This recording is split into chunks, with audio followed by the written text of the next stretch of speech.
Começando mais um Segundo Eu Começo podcast, aqui com meu grande amigo e parceiro, professor Alan Bastos. Hoje a gente vai fazer um modelinho diferente, né, Alan, do nosso podcast, com duas pílulazinhas separadas, mas continuando no modelo de bate-papo, né, que a gente sempre trouxe para todo mundo aí. Mas aí, antes da gente começar, é importante sempre aquele recadinho para você que está aqui pela primeira vez e que ainda não é inscrito no nosso canal. Se inscreve no canal, ativa o sininho de notificação para você receber toda vez que a gente postar alguma coisa. E muito importante, para a gente poder continuar fazendo esse conteúdo da maneira como a gente faz, é importante o canal ir gradativamente crescendo. Então, se tem algum amigo, alguém que você acha que pode ter interesse na informação que a gente tem passado por aqui, né? Compartilha com ele, dá uma recomendada, dá uma ajuda pra gente, né, Alan? Isso é importante. Pra gente poder crescer. Só um detalhe, quem estiver assistindo aqui vai achar estranho que o Pedro falou dois episódiozinhos, mas esse aqui é um. A gente vai gravar dois. Isso. Então, primeiro você está assistindo agora o do Pedro, e na sequência vai ser publicado o meu, aí daqui a uns 2, 3 dias, se você estiver assistindo no dia da estreia. Se estiver assistindo depois, já vão estar os dois aí no canal. Perfeito. E ainda teremos mais um convidado hoje Isso já no episódio 2. Outro episódio, exatamente. Agora que a gente grava o episódio 1, nem foi ao ar ainda. É isso aí. E nós já vamos gravar o 2, porque ficou muita coisa no ar. É isso aí. Bom, e para começar então, indo direto ao assunto, né, Alan? A gente separou algumas coisas que a gente observa na nossa... Cada um dentro da sua realidade, dentro do seu dia a dia. A gente vai começar a pegar alguns tópicos que são tópicos que muitas vezes as pessoas acabam fazendo errado, né? Existe uma recomendação relativamente clara na literatura do que fazer, e muitas vezes as pessoas acabam não atingindo isso ou não entendendo eventualmente um conceito e tal. Então a gente vai ter, desde o episódio passado que a gente já começou a trazer alguma coisa assim conceitual, a gente vai começar a fazer algumas coisas nessa linha. E aí, de cara, a gente vai tratar, o primeiro que eu escolhi, como a minha área mais treinamento de força, falar um pouquinho da intensidade, né? E basicamente diferenciar a intensidade de carga que a gente usa no exercício para um conceito mais moderno, eu diria, mas que gera muita confusão, que é a intensidade do esforço que eu tenho quando estou fazendo exercício. Eu não sei se dá para projetar já agora ali, para o pessoal já começar a ir vendo o... Já foi? Foi? Bom, então, historicamente, a gente tem dentro do exercício de força, né? Desde que começou a atividade, a gente historicamente tem uma prescrição da carga, né, a prescrição da intensidade desse trabalho feito pela carga. E aí, basicamente, o primeiro método, a primeira maneira de fazer isso que a gente tem, que a gente encontra na literatura, e se a gente for pegar os estudos antigos com treinamento de força, todos eles eram baseados no que a gente chama de percentual de uma repetição máxima, né, ou de 1 RM. Então, você que nunca ouviu esse termo, 1 RM significa uma repetição máxima, que é a maior quantidade de carga que o indivíduo consegue levantar, né, fazer corretamente, com a técnica correta, um determinado exercício. Então, você vai testando, vai aumentando, até que vai chegar um momento que ele falha, e aí a carga máxima dele era aquela carga anterior a essa. Isso a gente chama de uma repetição máxima. E a partir daí, a gente usava esse parâmetro como sendo o 100% de intensidade e ia colocando o trabalho a 70%, 80%, 90%, e obviamente que isso implicaria em uma mudança, né, de número de repetições que a gente ia estar fazendo no treinamento. Mas a intensidade era dada pela carga.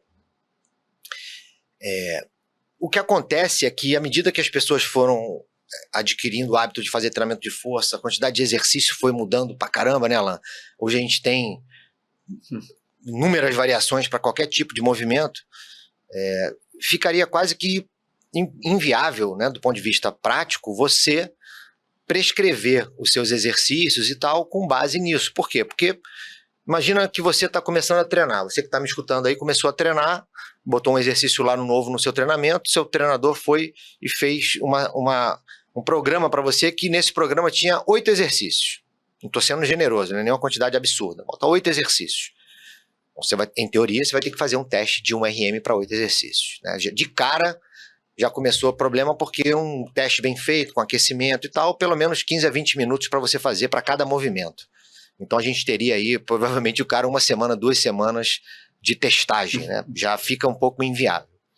E ainda assim, você começou a treinar, especialmente se você é novo no treinamento e o exercício é novo para você, rapidamente essas repetições, essa carga que você fez de teste, que era a sua repetição máxima lá no começo, rapidamente ela vai ficar atrasada, vai ficar obsoleto, você vai melhorar. E aí a sua prescrição passa a já não estar tão precisa, você tem que fazer com frequência mais uma nova testagem. Então, essa modalidade de trabalho acabou sendo abandonada, né? O percentual de 1RM como estratégia para você prescrever a carga acabou sendo muito abandonado realmente, especialmente para quem não é atleta. Atletas de levantamento, powerlifting, weightlifting, atletas de modalidade que depende de potência e precisa do percentual e tal, ainda usam isso e bastante tem que continuar usando. Mas nas academias, em geral, as pessoas raramente fazem isso. Quando faz mais numa pegada de ter um benchmark ali, ter um padrão de comparação para sua força a cada 6 meses, a cada ano, o cara faz algum testezinho ali para ver. Tá? E aí, obviamente, a gente pensa o seguinte, bom, se uma repetição está aqui ao 100%, à medida que eu vou me afastando dela, a intensidade vai baixando. Né? É óbvio isso, porque existe uma relação inversa entre o número de repetições e a quantidade de carga que eu coloco. Quanto mais carga, menos repetições, quanto menos carga, mais repetições. Aí a pergunta que a gente faz é, se eu estiver treinando com 20 repetições, isso é intensidade baixa? E, obviamente, a resposta para essa pergunta é, se eu estiver pensando no percentual, sim. Se a gente olhar esse gráfico aqui, ó, é um gráfico que mostra o percentual da sua carga e a quantidade de repetições que você faz com essa determinada carga. Esse foi um trabalho que foi feito para, inclusive, tentar encontrar uma estratégia de você não precisar fazer o teste e ainda assim conseguir através do número de repetições. Mas, de qualquer maneira, você observa que lá no 100%, lá em cima, você tem uma repetição, à medida que você vai descendo. Então, o 20 ali, que foi o número que eu botei na pergunta, ele fica ali, ó, a casa de... dependendo da condição, ali era leg press, LP, chest press, CP. Então, para ele tem um valor na casa de 60% ali, 55%, outro na casa de 70%. Então, ok, a intensidade realmente está mais baixa quando a gente pensa na intensidade de carga. Tá? Então, pensando em intensidade de carga, é fácil entender isso, 100% é o máximo, à medida que eu vou me afastando do 100%, a minha carga vai diminuindo. E aí eu volto para a mesma pergunta.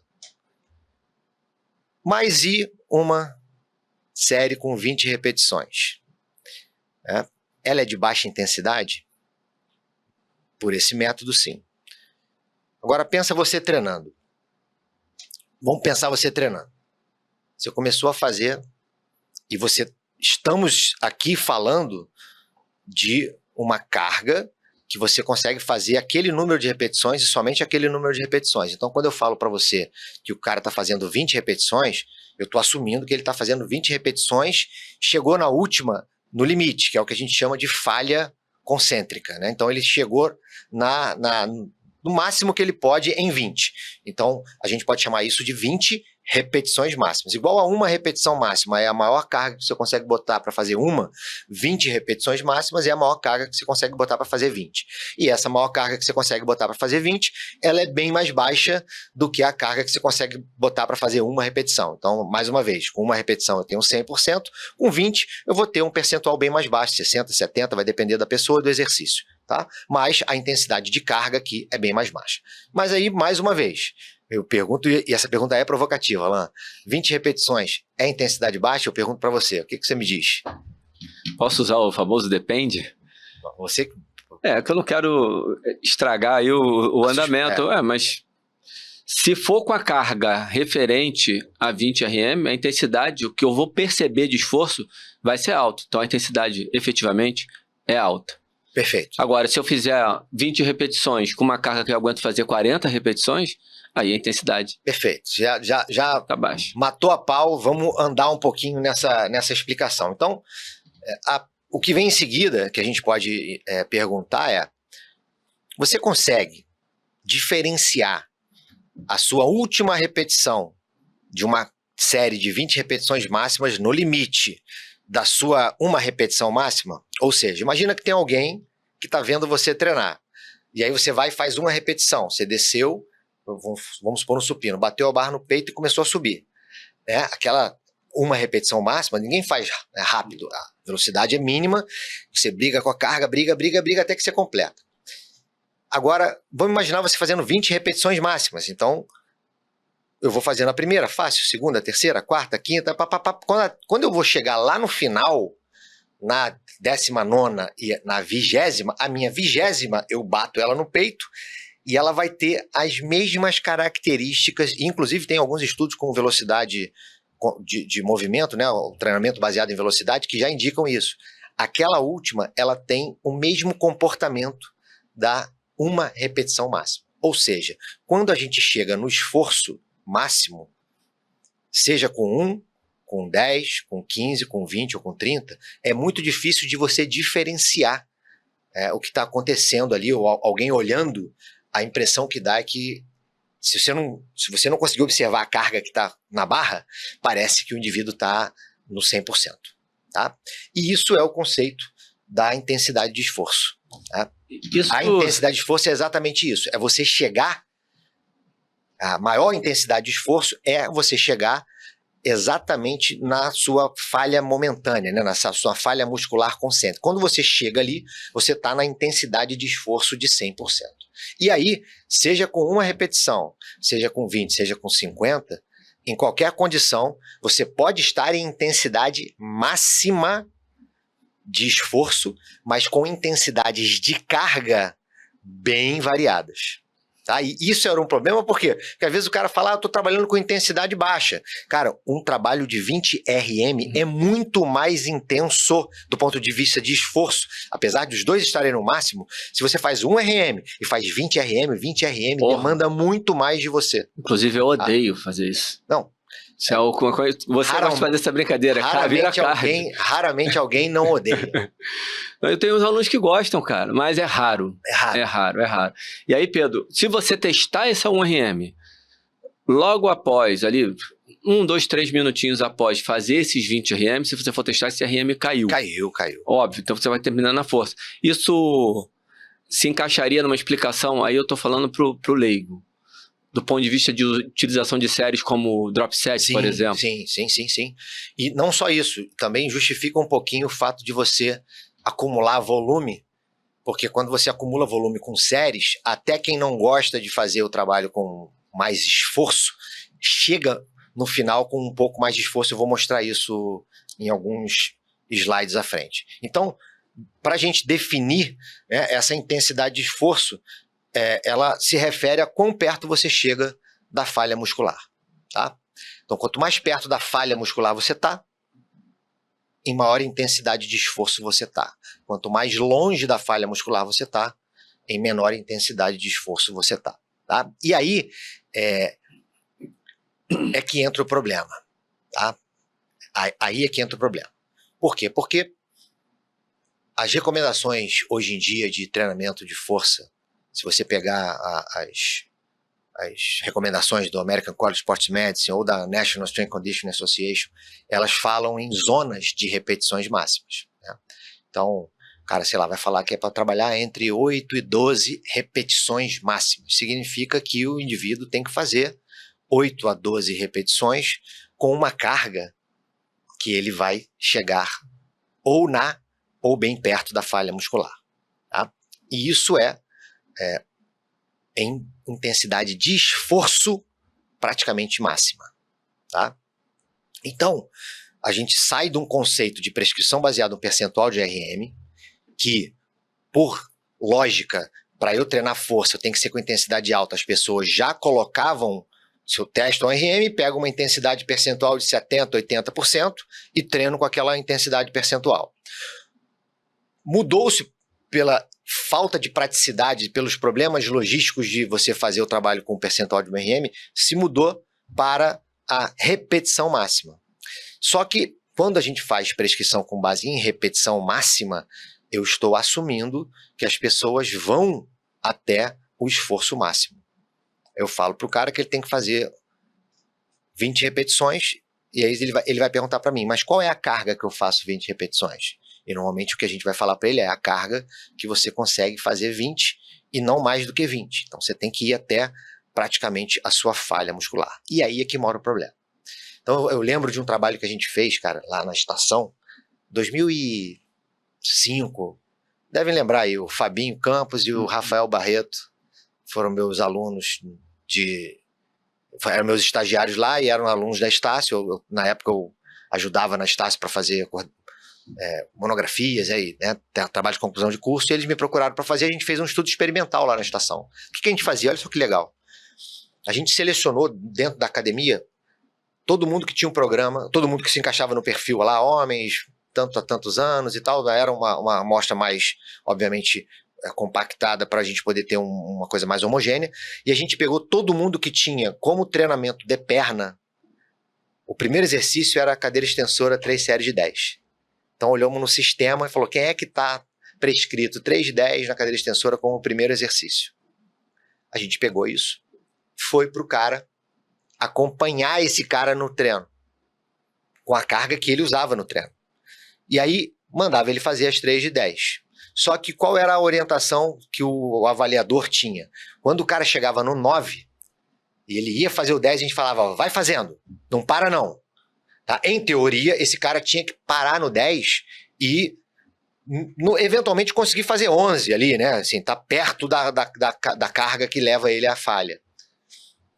Cara, os resultados mostraram que na primeira série, se eu não tô enganado, os caras chegavam a 23 repetições, com uma carga que em teoria era para eles fazerem 10. Você me falou desse trabalho há muito tempo. Na terceira série que o cara fazia, ele se aproximava um pouquinho mais, mas ainda assim eram 5 repetições atrás da carga que o cara fazia. Na época, eu usei isso, inclusive, para conversar com os professores lá, para a gente poder fazer ajuste nas cargas, né? Porque nem todo mundo tem um personal, né, Alan?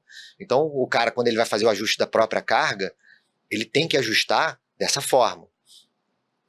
E aí, o que acontece? É o que eu chamo sempre do choque de realidade. O que a ciência fala, não, porque o cara tem que fazer até a falha muscular ou próximo dela. Né? Hoje a gente já sabe, a literatura já mostra que eu não preciso chegar na falha muscular, mas eu preciso estar próximo dela. Então a minha intensidade de esforço, não necessariamente a minha intensidade de carga, a minha intensidade de esforço, ela tem que ser alta, tá? Tem que ser bem alta. Especialmente quando a gente fala de hipertrofia, né? Para força, a intensidade de carga ainda é importante. A gente tem que ter intensidade de carga elevada para a força melhorar. Mas para hipertrofia, a intensidade de carga não é tão importante assim, mas eu preciso estar... Ainda que não deixe de ganhar força. Né? Óbvio. Mas a intensidade de carga, de esforço, ela tem que estar ali muito ajustadazinha. Tá?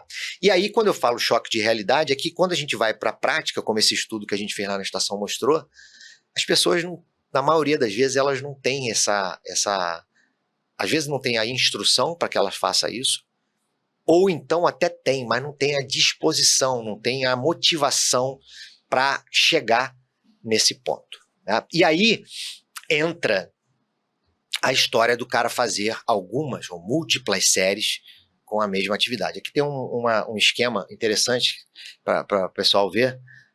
Observa aqui o indivíduo fazendo 5 séries de 5, tá? É um programa clássico de treinamento de força de base.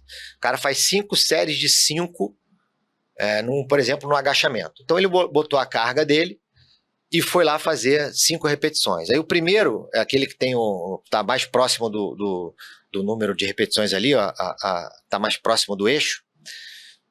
O que ele mostra? Que o cara fez as 5, mas ele tinha 7 repetições ainda. Quando mandava, ele tinha mais 7 em verde, lá para cima do vermelhinho. Tá? O que isso significa? Mas ali não tá 10, Pedro? Não, 10. Você tá, ó, 0 repetições estimuladas, 7 das repetições de reserva. Não, perdão. É porque ali tá em reserva. Então ele tá fazendo, desculpa, o trabalho não é o 5 de 5, não. É 5 de 10, tá? Desculpa, 5 de 10. Então ele tava fazendo as 10, só que semelhante ao nosso trabalho lá da estação, onde o cara fazia 23, ali os caras chegaram a 17. Então eles estavam 7 repetições acima daquela carga, que ia bater ali no 10 certinho. Tá? Na segunda série, eles fizeram 15. Na terceira, 13, 12. E só na última que eles chegaram efetivamente na intensidade de esforço total ali, né? Que ele chegou no limite. Né? Então, o que acontece? Existe um conceito que a literatura parece defender, ainda que com pouca evidência, né, substancial, mas que você não pode passar ou não deveria passar de 5 repetições guardadas, né, o que a gente chama de repetição em reserva. O que é a repetição em reserva? Quando eu faço 10, mas eu podia ter feito 13, é porque eu guardei 3. Pô, tinha 3 ali de reserva, se eu quisesse eu continuava.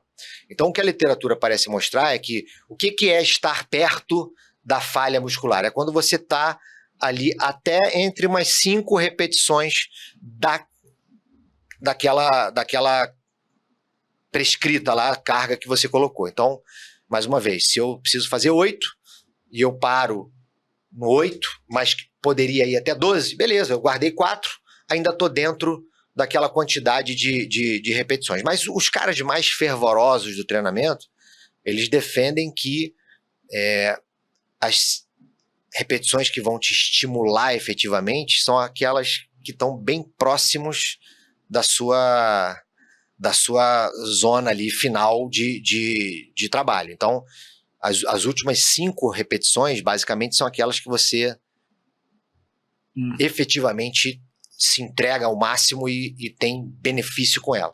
Então, quanto mais forte você está, em termos de esforço, menos sobra repetição em reserva. E o fato de não sobrar repetição de reserva te coloca numa condição melhor. Por isso que quando você acumula muitas séries, como está mostrando ali no esquema, gradativamente, esse número de repetições de reserva ele vai diminuindo. Ainda que você não mexa na sua intensidade de carga, a sua intensidade de esforço vai subindo de uma série para outra. Isso é importante para o leigo que está assistindo. Quando você falou em intensidade de carga, só reforçar que é a carga em si. Ali nas 5 séries do supino, é bench press, né? É isso, que a gente chama de supino reto. Você tem a mesma carga nas 5 séries. Exatamente, vai fadigando, a mesma carga. Aquela história, a repetição máxima vai diminuindo, então o percentual do máximo, é isso. A força vai diminuindo. Naquele momento, né, se você perceber, o que está em vermelho ali é o número de repetições que o cara tem que fazer. E no início ele faz tranquilamente, mas com muita folga. Né? Então é como se aquela primeira série dele, entre aspas, não tivesse servido para nada. Né? Porque ele não fez... até inclusive o autor desse esqueminha aí bota ali que ele tem zero stimulating reps. Ou seja, 0 repetições que efetivamente estimularam o aumento de força e hipertrofia. E à medida que você vai diminuindo essa quantidade de repetições de reserva que ele tem depois do 10, a quantidade de repetição estimulante ali no trabalho vai aumentando. Né? Então, essa é a nossa realidade. Assim. No dia a dia, a gente passou para esse tipo de prescrição, só que ao mesmo tempo que a gente passou para esse tipo de prescrição, a gente larga para o cara autogerenciar a carga, porque ele não faz mais o teste, e essa autogerência da carga faz com que as pessoas invariavelmente fiquem muito abaixo do que elas podem, elas não vão ao nível de esforço que elas precisam ir para ter o ganho de força. E aí, só para não esquecer desse conceito que talvez seja uma das coisas mais importantes que eu tenho para falar. Aí o que acontece? É muito mais difícil você acertar a quantidade de repetição que você tem em reserva quando você faz uma série com 20 repetições comparado quando você faz com 6 a 8, né, ou 5. Então, raramente o cara erra quando ele está fazendo 5. Se eu peço para o cara fazer 5, eu peço para ele guardar 2, 3 repetições, ele vai guardar aquelas 2, 3 mesmo. Tá? Ele sabe que ele tem mais ali, ele vai botar a carga. Agora, quando ele tem que fazer 20, aí começa a queimar a perna, o desconforto é tão ruim que é mais difícil o cara conseguir chegar naquela intensidade de esforço que é necessário. E aí a carga já não está alta, porque a intensidade de carga está baixa, porque você está mandando ele fazer 20. Aí a intensidade de carga é baixa, e a intensidade de esforço também sendo baixa, babou. Por outro lado, se você tem uma intensidade de carga alta, mesmo com uma intensidade de esforço mais baixa, você tem estímulo, porque a carga está alta. Tá? Então, assim, para treinamento de força, ainda que a gente use cargas mais baixas, repetições mais elevadas e tal, o foco ele acaba tendo que recair sobre o trabalho com mais intensidade de carga, especialmente quando as pessoas têm que autogerenciar a sua carga, porque nesse caso elas tendem a subestimar demais e aí ficam longe da intensidade de esforço necessária para ter adaptação. Tá? Porra, não, legal, porque a explicação didática que na minha cabeça aqui atinge todo mundo. A gente está sempre preocupado com isso, Pedro. Ficar sendo repetitivo, sim, porque é uma preocupação que eu acho que atinge o cara que vai treinar sozinho, fica mais fácil para ele manipular essa carga, principalmente aquele cara que está querendo hipertrofia, como você já exemplificou. Eu só queria trazer um aspecto, eu tenho 2 observações, vou fazer uma agora e depois mais à frente eu faço a outra, que um aspecto prático de quando eu estava lá, que eu era provisionado, trabalhando nas academias lá no subúrbio, quando o cara chegava para mim e falava assim, professor, fiz a série com o professor tal ontem, gostei não, faz outra série para mim. Eu já contei essa história com uma outra abordagem, agora vou contar dentro da sua abordagem. Ah, tá ruim? Tá. Pô, deixa eu passar lá com você, vamos passar. E aí você vai passar pro cara e você faz esses ajustes. A mesma série. A mesmíssima série, exatamente como está prescrita, que geralmente tem a carga, mas já passou ali 1 semana, 2 semanas, ainda mais essa galera de começo, mas independentemente disso, às vezes não tem a carga prescrita, tem várias maneiras que isso acontecia. Com a carga prescrita, sem a carga prescrita, com o aluno iniciante, com o aluno intermediário, com o aluno mais avançado, e sempre a mesma história. Tá ruim? Vem aqui, vamos lá, vamos treinar. E aí você bota o cara, porque eu não tinha celular nessa época, mas tinha bate-papo. Uhum. Eu tô falando de academia pequena com 40, 50 pessoas na sala, sem estagiário e um professor só. Isso era isso é uma escola maravilhosa, que eu tive a sorte de ter. Era extremamente cansativo. Porque eu trabalhava de 6 às 10, 18 às 22, Pedro. Parecia que eu tinha trabalhado de 18 às 18h30. Caraca, era muito rápido. Minto, 9h30 até às 10, parecia que não ia chegar nunca às 10 horas, porque a galera ia embora e falava, meu Deus do céu, para chegar às 9h30 foi para chegar, enfim. Aí passa a série com o cara, e o cara quando terminava falava assim, caramba, o cara ou a menina também, a mulher, pô, série boa. Pois é. É bem o ajuste. Dentro, é o ajuste de você fazer o que está prescrito de fato. E aí assim, para essa galera, tem 2 recomendações práticas aqui, essas interessantes, que eu acho que vale a pena. Uma que é um trabalho interessante, publicado há alguns anos atrás, na revista técnica da NSA, que ele fala de como é que se aplica isso, né? E aí você não se preocupa com quem está vendo aí em casa, olha direto para onde as setinhas estão apontando ali. Ali a gente tem o esforço máximo lá em cima, seria a nota 10 ali na escala de percepção de esforço, né, o equivalente, e eu tenho as repetições que você tem em reserva ali, que ele está chamando de, logo abaixo você tem ali 1 repetition remaining, aí depois 2 repetitions remaining e vai descendo. Então observa que o que ele recomenda é que você fique ali entre 2 e 3, na grande maioria das vezes, tá lá. Você não precisa ficar lá no máximo. É importante você ir ao máximo de vez em quando, até para você saber quão longe do máximo você está no seu dia a dia normalmente. Então, se você nunca foi na repetição máxima para aquela carga, você não sabe quanto você tem de reserva, é a sua percepção. E muitas vezes essa sua percepção te engana. Então, de vez em quando vai lá, mas a maior parte do tempo ficar ali entre 2 e 3, ou seja, você está treinando com uma carga que é para você fazer, sei lá, 8, mas que você, quando chegou no 8, você está sentindo que, cara, daria para fazer mais umas 2 ou 3 e aí eu ia morrer. Então, por quê? Porque aí você guarda um pouquinho, isso mantém a qualidade do seu treino, te mantém mais estimulado para treinar, porque ir no máximo o tempo todo no treinamento é um negócio que é muito demandante. Psicologicamente, fisiologicamente, é muito complicado. Não é para qualquer um, efetivamente. Isso é para aquele 0,1%. Né? Então, assim, usa basicamente isso que está aí. Então, entre 2 e 3 repetições de reserva seria o ótimo para você estar trabalhando. Né? E, obviamente, com eventuais idas, no máximo, até para você validar essas 2 a 3 que você está deixando de reserva. É importante isso. E também, para a galera mais avançada, de vez em quando é legal soltar um pouquinho e botar ali 2, 3 semanas de trabalho mais pesado, indo no máximo com mais quantidade de vezes. E aí, para complementar essa recomendação, essa é por minha conta, mas é de um conceito que eu falo bastante, que é: realiza os exercícios com a maior intensidade de esforço possível, então aquela que te dá um certo conforto, mas que você mantenha a técnica adequada do movimento. Eu costumo chamar isso de falha técnica. Então vai até o ponto que você começa a perceber que a sua técnica começou a mudar, porque você já está com dificuldade de realizar o trabalho. Né? Isso garante o estímulo, que é o que a gente quer, porque você não vai ficar longe da sua repetição máxima, mas ao mesmo tempo te dá uma segurança de mecanicamente não mudar demais o movimento, não compensar demais e não acabar se machucando, até porque aqui a gente está assumindo que você está com uma carga já mais ajustada. Então, esses 2 pontos são 2 pontos que dá para fechar bem como é que a gente pode ajustar isso, como é que o personal pode fazer para o seu cliente, né, que é como a gente faz com os nossos, e o aluno mesmo, ou você que não tem personal, mas que treina na força e está escutando a gente, você pode gerenciar e ter o tempo todo isso na sua cabeça quando estiver fazendo. Minha carga está certa?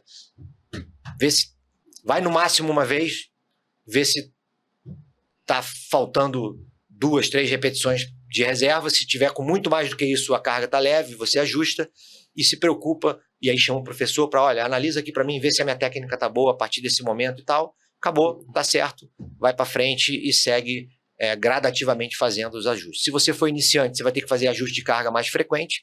Se você for uma pessoa mais avançada, esse ajuste vai demorar um pouco mais, porque a sua janela de adaptação já vai estar, obviamente, mais reduzida.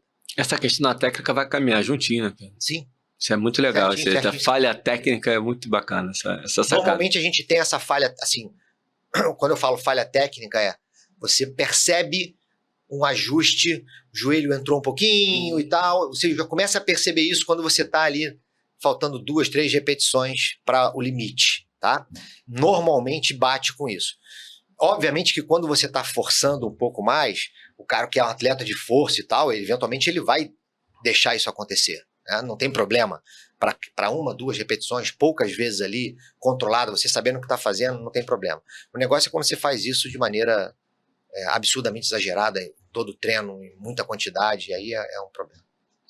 Perfeito. Maravilha? Maravilha. Então, espero que o recado tenha sido dado. Pessoal, mais uma vez, manda aí para os amigos, se a informação foi útil para você e você acha que alguém pode absorvê-la e também começar a utilizar, encaminha, ativa o sininho, se inscreve no canal, dá aquela força para a gente conseguir fazer essa informação chegar para mais gente. Isso aí, obrigado, Pedro. Mais aquela contribuição que você faz como poucos, com a pegada super prática. Excelente.